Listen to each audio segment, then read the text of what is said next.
Hey, this is Alyse from Lilac, and you're listening to Music Existence.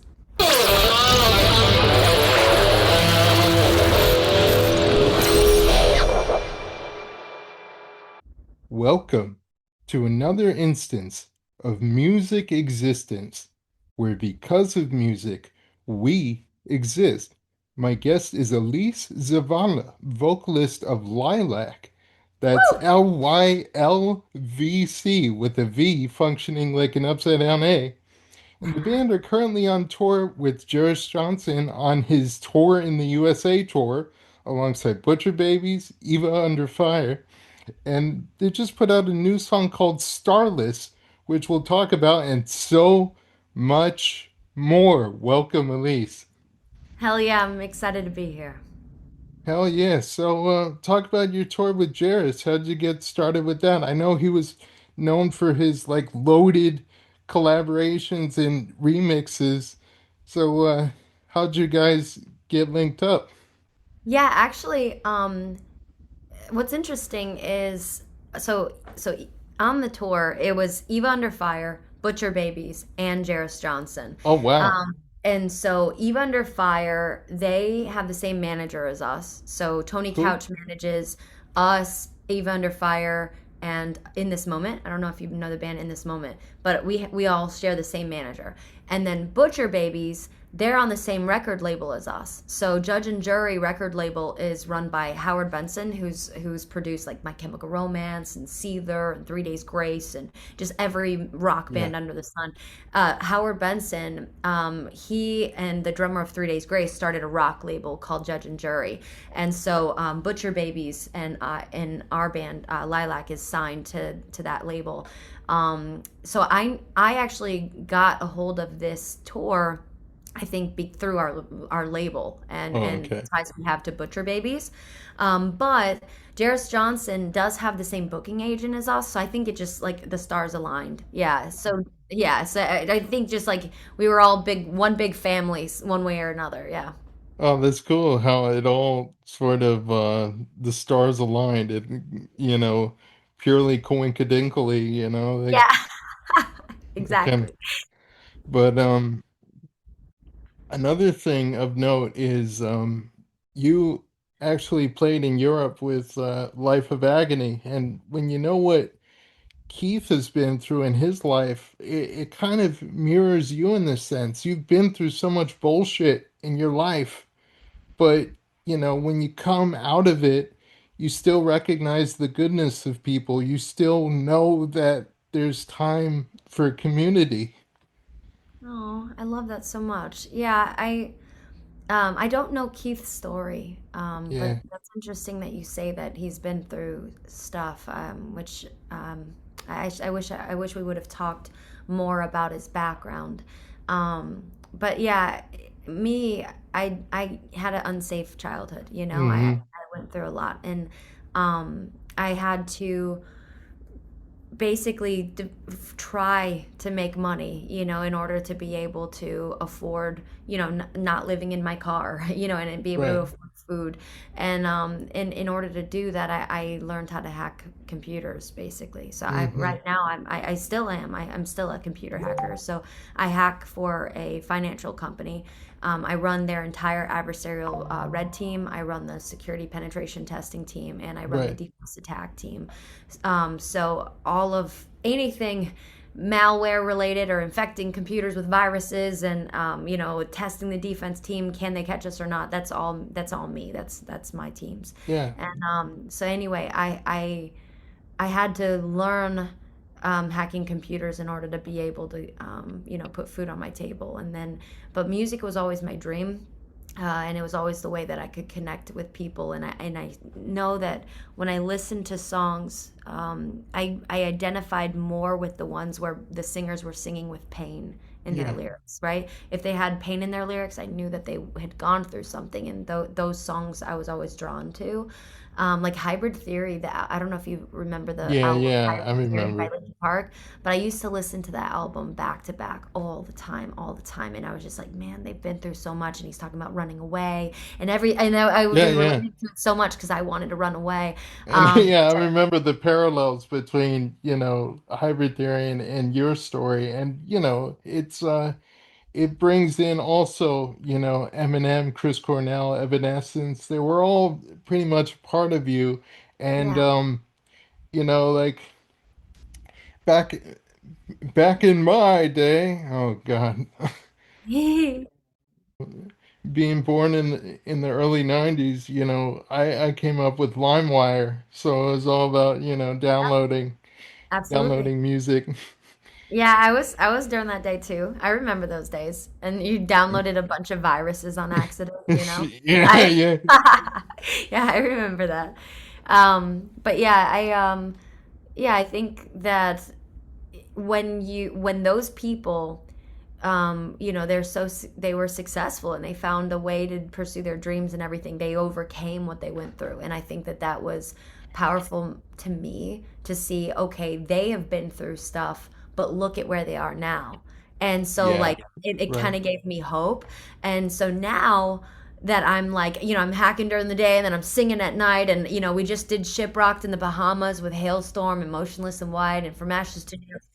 Immediately after the Shipwrecked in the Bahamas, we go on this long 6 week tour that starts in the West Coast, went all the way to East Coast, Midwest, and then back to the West Coast. It was like literally all over the United States.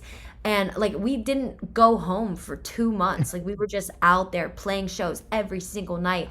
And like I feel blessed that I went through a lot, but I overcame it. And I think that now I am pursuing my dreams, and I know that I want to give back in my music too. I want to be able to, for people, I want to tell my story and talk about my struggles and what we've gone through, so that other people can relate, and they know that they're not alone. If they're going through trauma or if they're going through struggles, like Yeah. they're absolutely not alone and they don't have to fight alone. Yeah. hmm And yeah, so you mentioned a bit about your computer hacking background. At that point, even when you were so young, it was pure survival mode. It was pure instinct, and your primary vocation, you alluded to it. You're the executive director of adversarial penetration and security testing at Options Clearing Corporation.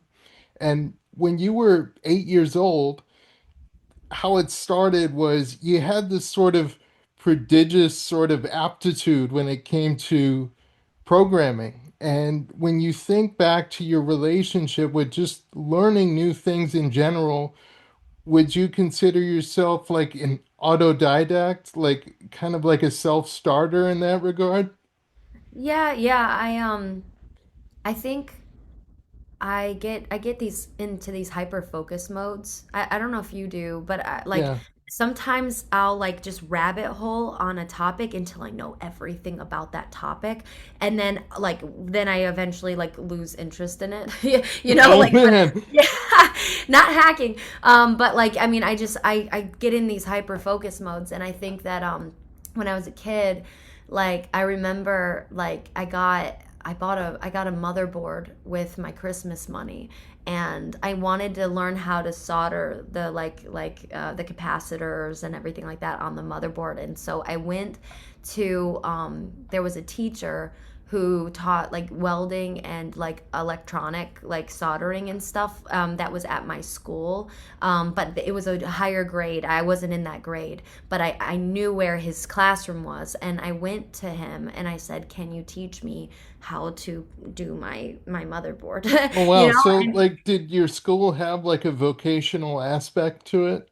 Well, I mean, I think I remember going up to that teacher, even though he was in a different grade than me.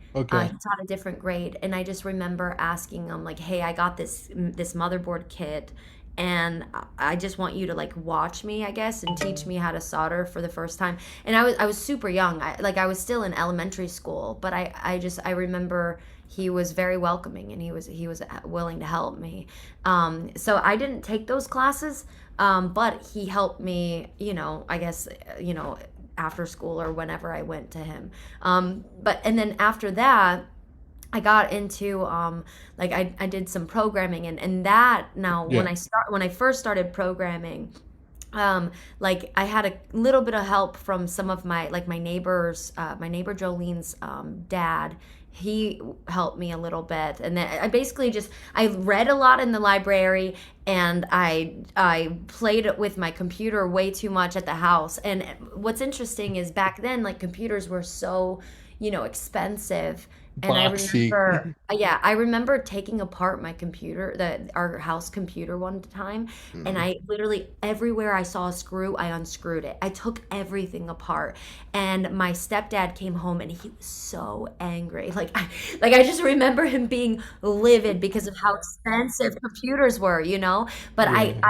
I was like, I will put it back together. I swear I'm gonna put it back together. I was like, I need to survive this, and I like had to. I put the power supply back, and I was trying to plug everything back, the PCI card and everything, and it turned back on.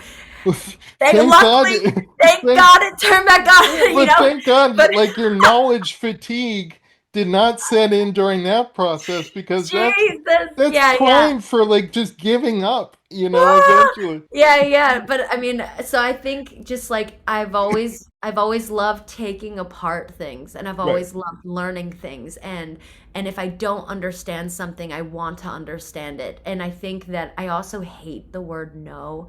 I hate it when somebody tells me I can't do something. I No. hate locked doors. I hate rules. I hate it. I've my whole life I've hated if somebody told me I can't do something, I want to do it so bad, And so, like, I feel, and I think that's why I got into hacking, because I feel like any locked door, I can get through that door if there's enough time and effort and energy. If I want to get through that door, I'm gonna get through that freaking door. It might take me some time, but I'm gonna get through it. You know Yeah, what I'm yeah, I saying? remember. And That I was think that the yeah. That yeah, was and it's helped me a lot in music too, because there's a lot of gatekeepers in this industry that right. tell you, like, you can't do something, or you need to go through a certain path, or you need to start with these producers first that are just local before you get to the producing gods. No. No, No, why do we have to no. follow that? Absolutely not. I Bullshit. can pave whatever path I freaking want, man. Like, I'm gonna Yeah. get through that door. God Yeah. damn. Yeah.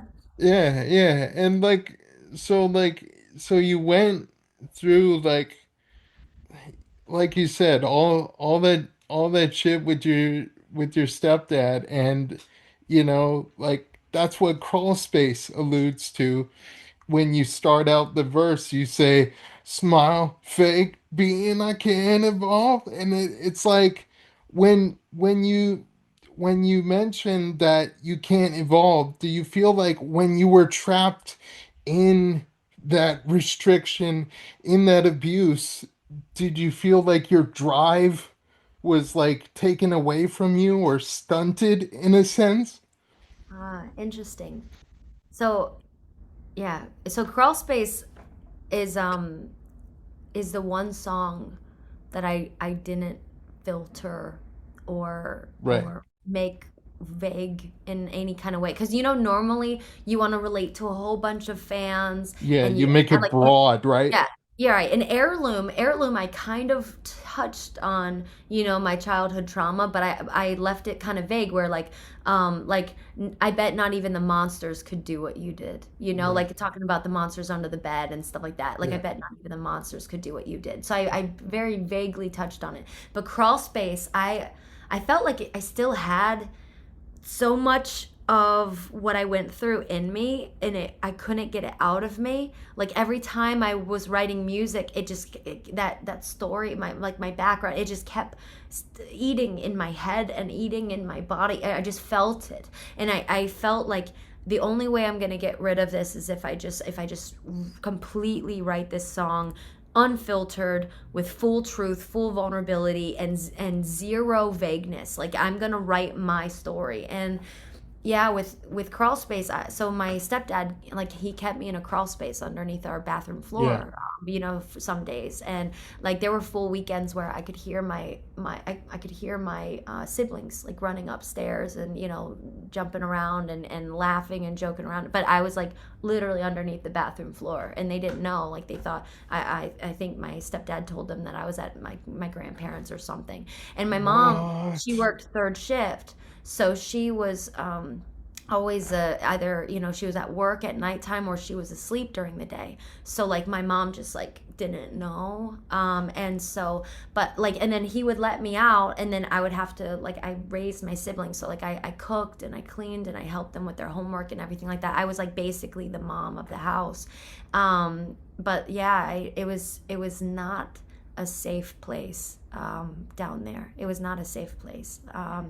And I went through a lot. It was a really, really bad case of abuse. How did you learn to cook and clean? Because like I mean, cooking, there's a lot of enjoyment. There's a lot of comfort in cooking, but like at that point it's like survival mode. So you're not thinking about fancy recipes. You're like, I gotta get something in my body. Yeah, well, I think as a kid, I didn't grow up in a really rich Yeah. family. So like we as a kid we made a lot of like hamburger helper and Okay. like random like mashed potatoes and Right. stuff. Like it wasn't anything that is fancy. Like now I actually love to cook, but I think Cool. back in the day when I was a kid, it was just like, hey, I'm heating up corned beef hash from a can, and stuff like Right. that from my siblings. It wasn't like anything crazy. Yeah. And it's amazing, like when you mention crawl space, even though like that anecdote in your life happened ages ago, you still hung on to it in a sense that it didn't like prevent you. It wasn't so dark that it prevented you from writing it.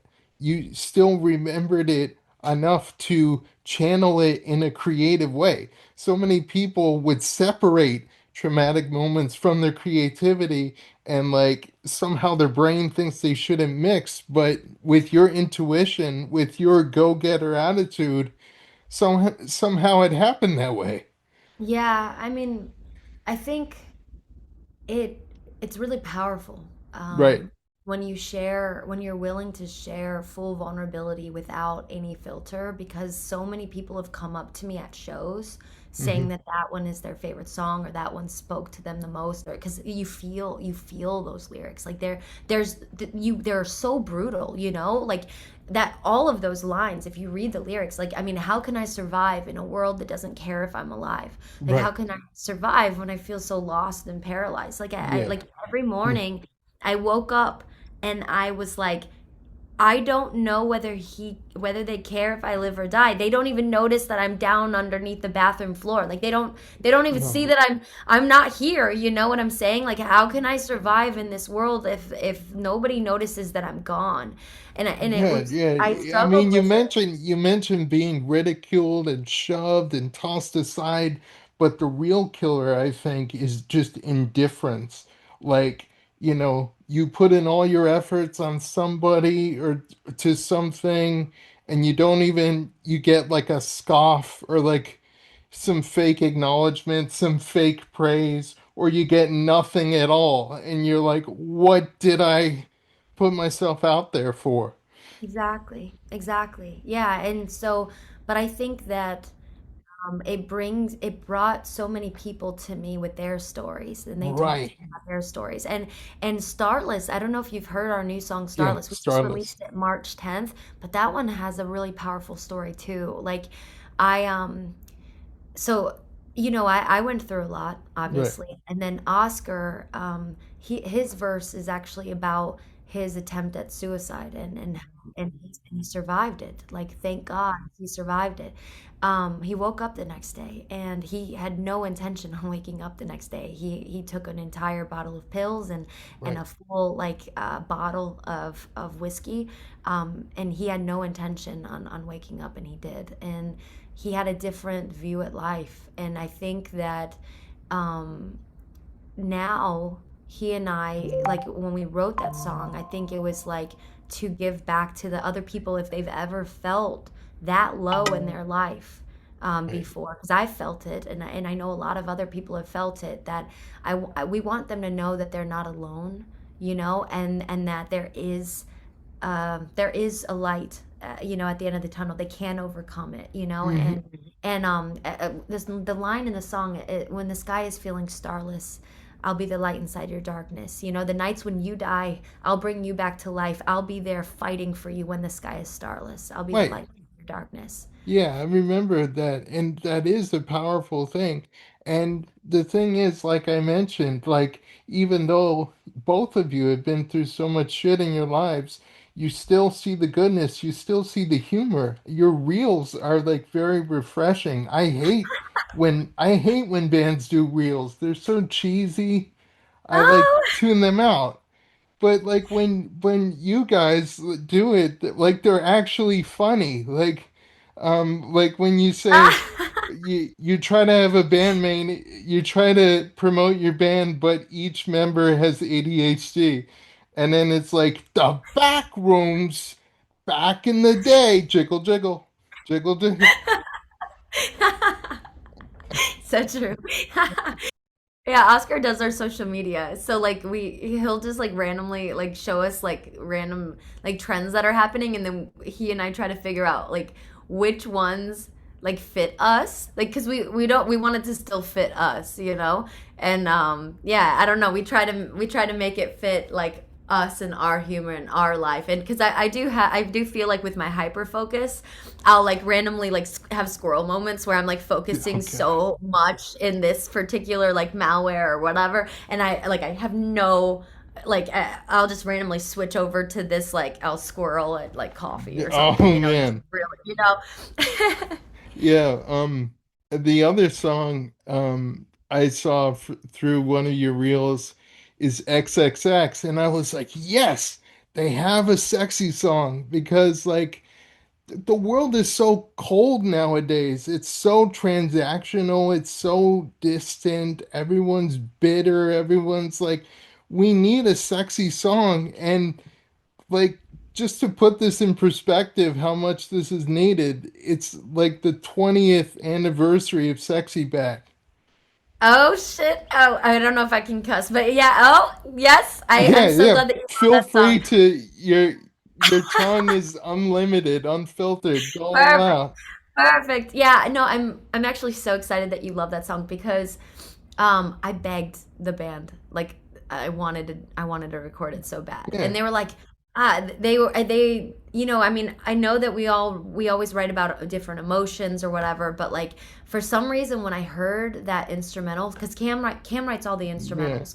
And then Oscar and we listened to the music and we're like, what are we feeling when we hear this You instrumental? Do feel you feel sexy, you mad? know? Do you feel, yeah, like, right, like, are you feeling angry? Are you feeling sad? Are you feeling empowered?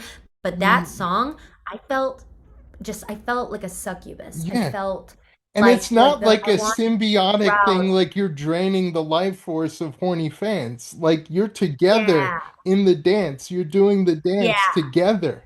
I know, and I purposely, I don't know if you noticed this or not, but in the chorus, I purposely made it a chant Right. because I wanted it to be like all of us It's together. Sex, sex, community. sex. It's The like, blood is getting hotter. I'm a mess, mess, yeah, mess. Push me a little farther. Stop my breath, breath, breath. A dirty little yeah, harlot. I wanted it so bad to just be like this chant where all of us are in this together yeah, and just it like is. breathing. It's Yeah. it's a celebration, because it's always you see sexuality nowadays, it's so weaponized, it's so like dirty, perverse. You need this community of just, you know, we need that. We need to bring sexy back. Yeah, hell yeah. We need to put it in the rock space, baby. Yeah, I love it. yeah. And then when it gets to barely human, I mean, like, of course, like it speaks to like, a hamster on a wheel sort of thing. But like in a positive spin on Barely Human, it's a treadmill anthem because you get the best of both tempos. You do like this, and then you do like Oh yeah, Yeah, really? yeah.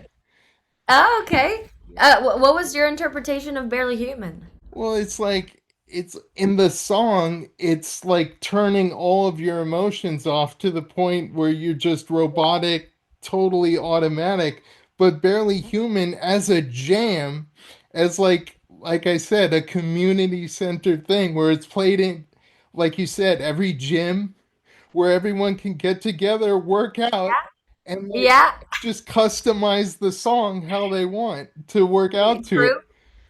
true, true. I mean, honestly, yeah, it's interesting your interpretation of the song. Yeah. Yeah, because I wanted, because I write viruses every day. Right, yeah. Okay. And I don't know if I see that you've done research because you've been asking me a lot of questions, and it seems like you've been, researching my job and you've been researching before this interview. So, like, since you did research, Yeah. I don't know if you know this or not, but my degree actually isn't in hacking. It's in I was genetics, right? Yes, exactly. And I was a biology with focus in genetics Right. major, and so wow, you did your research, okay? And so like I had this like idea in my head. Obviously, I haven't done it, and I didn't do it, but I thought in this fictional world, what if since I went through so much, and I know sometimes I struggle with turning off my emotions whenever somebody tries to hurt me. It's like I don't know, like I have to be strong, so I have to turn off my emotions, and I just have to robotically go through this thing in order to be able to survive and in order to be able to move past whatever this is. So anytime somebody's tried to hurt me in my life, or I've gone through something rough, I felt like I had to turn off my emotional switch to just do the logical thing in order to be able to move forward, right? Yeah. And my problem is that when I turn off my emotional switch, sometimes I have issues turning it back on. Like I just stay.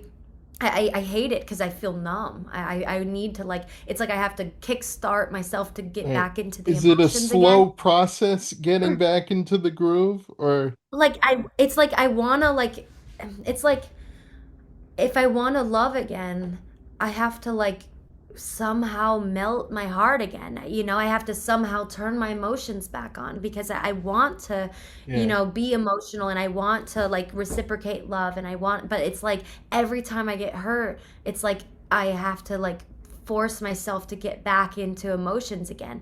And music helps me with that.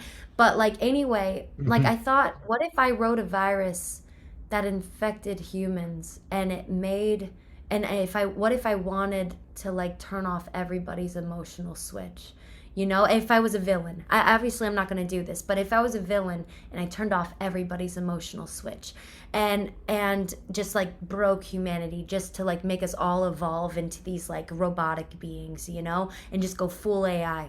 Yeah. And like but it killed off a lot of people. Maybe like some people didn't take on this virus very well, and then the people that did survive, like maybe their bodies could interact with like machine code better. So like you have like if they lose an arm, they replace it with a robotic arm. If they lose an eye, they replace it with a robotic eye. So in this post-apocalyptic world, in the sky that's turned, where the sun has died, where the sickness spread, where the webs have dried, where the shadows fall, fear and pain collide, in this world consumed, only the void survives, right? Yeah. So like we've painted this post-apocalyptic era where like even the webs have dried, like this sickness is spread, right? It's past the Yeah. point of no return.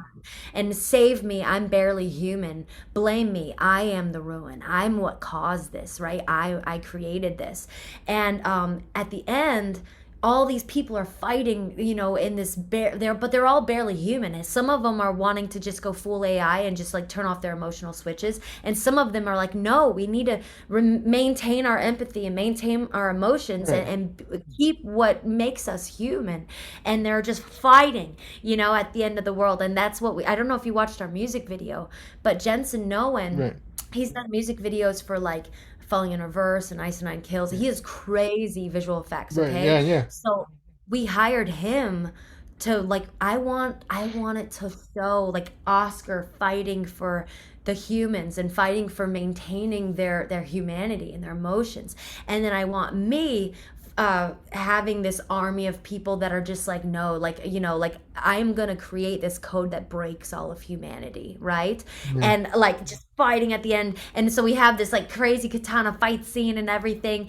It was such an amazing music video experience. Yeah, I loved that whole Yeah, video and the and that whole colors too. song. The colors, you can't forget like the impact of the color schemes that you use. You go full saturation of like different color schemes. So Oh, it re that's so cool that you love that. yeah, it really because like when I'm a musician myself, and when I think of music, like especially your music with all of its nuances, I think of it like synesthetically, where you perceive music tones and themes with like certain colors.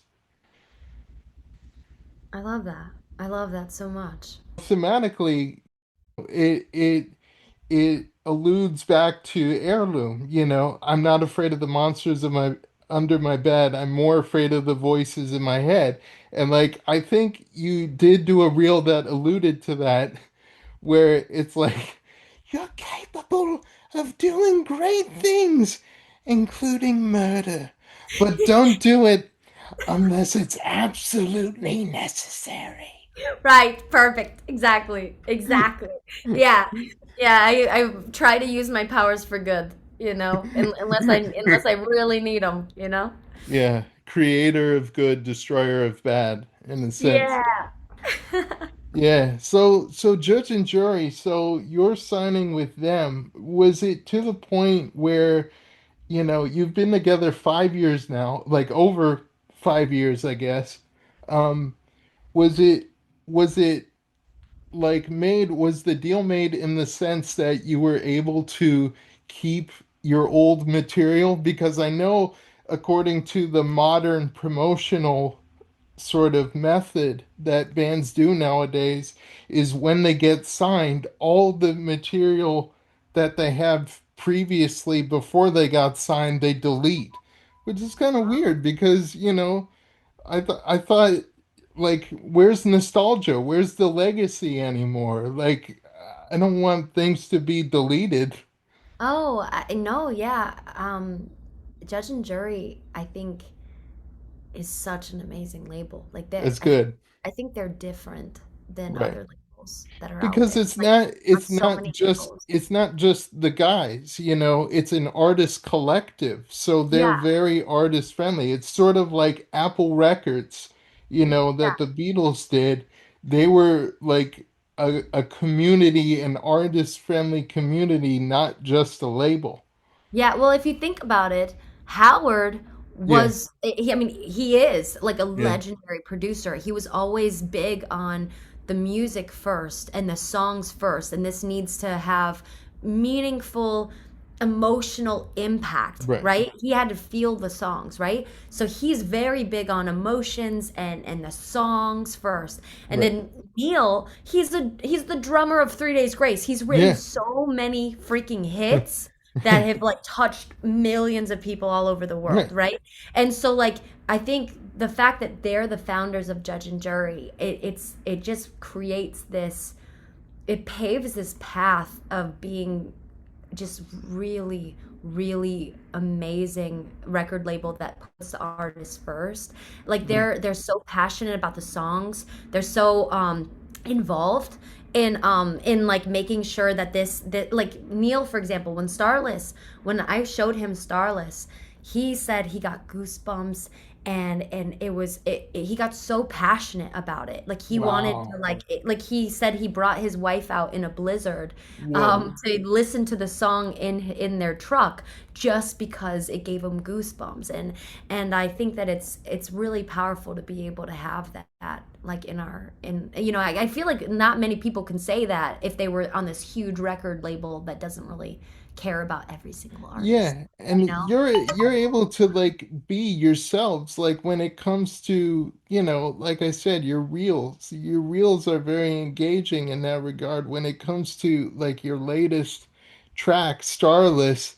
Um Oscar was pretty funny in how he initiates it. Like, Hey, all right, so our goal here is to tell everyone a little bit about ourselves. And you say in the most like cheesy, the most anime-ish English dub sort of voice, like, "Hi, I'm Elise, and I had a shitty childhood."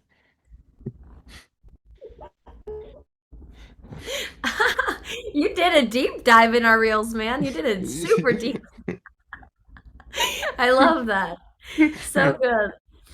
Did you see, I think one of my favorite reels is the one where I talk about like sometimes I imagine that our van is just full of like a huge murder suicide, or a scene or something. Okay. Okay. I think that one was one of my favorite ones. Yeah.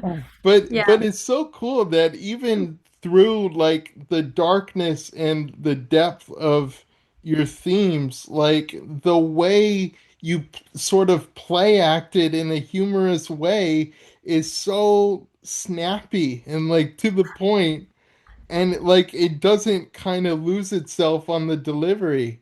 And Oh, that's why I think you have such like relatability with your fans, is because people like when they hear stuff, when they hear music dealing with serious themes, sometimes like when it's too serious, it gets really stuffy and they need a moment to like, do other stuff or like decompress. But I think you have the best of both worlds, all of this nuanced energy, like playing into how you promote yourselves. It's so, like I said, it's refreshing. And I know you've played Florida before. You've been to Tampa? yeah. Yeah. We Oh actually just played man. in Tampa too. Yeah, we were just in Tampa for our last for this tour that we just finished. Oh man. Yeah, if you ever play like the brass mug, like We did. We just played at the Breast Mug. Yeah. Are you from Tampa? yeah, that's like 10 minutes away from me. Oh man, I wish that you would have come. Next Yeah. time. Next time we're on tour. Oh Yeah, you man. catch us next time. Yeah, like yeah, we got to keep in touch. But yeah, like just like to wrap this up, like what have you learned about yourselves not only as musicians but as people when you consider the career that you've had thus far? I think we're resilient. Right. We're very resilient. Um, I think, like I mean, obviously my hacking like helped me think of always weird ways to get around complex problems, right? Like, and I don't like locked doors, right? Right. I Yeah. can break through anything if I really want to break through it, right? Right. And so I think that I don't give up easily, Right. because like when you're hacking, you're gonna get blockers all the time. There's also like antivirus and firewalls and things that Yeah, are you have trying like to block four you. separate Right. divisions that you're Yeah, constantly yeah. on. You have to be okay with failing a billion times God. over and over and over. But the thing is you're gonna miss every shot you don't take, right? So you just Right. have to keep freaking shooting, and then something like works, and then or you find a bug that actually like. Holy Mm. crap, this is a huge bug that impacts all versions of Google Mhm. Chrome, right? Or Yeah. like, we sent our demos to Howard Benson, and Howard Benson loved them, and they were willing to work with us. You know what I'm saying? Like, Yeah, like you imagine know, if he thought they were yeah, shitty. yeah, but the thing is that imagine the people that are just telling themselves like, "Oh, I'm just a small band in Raleigh, North Carolina. I can't send No, my demos to this like giant producer." do it Right? shitty. That's Yeah, what I right. learned. Do They, it they might they shitty. might tell themselves that they can't do something, Yeah, and they're blocking themselves. Like I yeah. feel like you Like your were. demo that you think is like the worst piece of shit, someone else can find and say like, I love this, you know? Yeah, well, absolutely. Or like I just feel like you're only Yeah, gonna hinder yourself, right, right? And I think that you should just always assume that there is literally no blockers. Like, just no right. blockers. You can message Drake and the most famous people, and they might not message you back, but you messaged, and who knows, they might message you back. Like I messaged Howard Benson, and they messaged me back saying that they were willing to work with me. You know what I'm saying? That's Yeah, freaking awesome. If I didn't ever send that message, I would have never known, you know? And yeah, so I think that you should just always just go for it. Go yeah, for every dream you freaking have and assume that there's literally nothing blocking you, you know? yeah, And you never know. Like it might actually work. But yeah, I think that our band is resilient because we like assume that like no matter what kind of blockers there are, we're going to get around them. We're going to get through them. You know what I'm saying? Like there is a solution and there is a path. We just have to figure it out and find it, right? yeah. And also we don't have to follow everybody else's path. We can make our own freaking path, and we can like light this shit on fire and just, Hmm. make a diagonal path, whatever we want to do, okay? Yeah, And yeah. then and then if we like we actually our engine blew up in Denver. I don't know if you know that or not, but Ah, like fuck. we our driver, yeah, like it ran out of oil.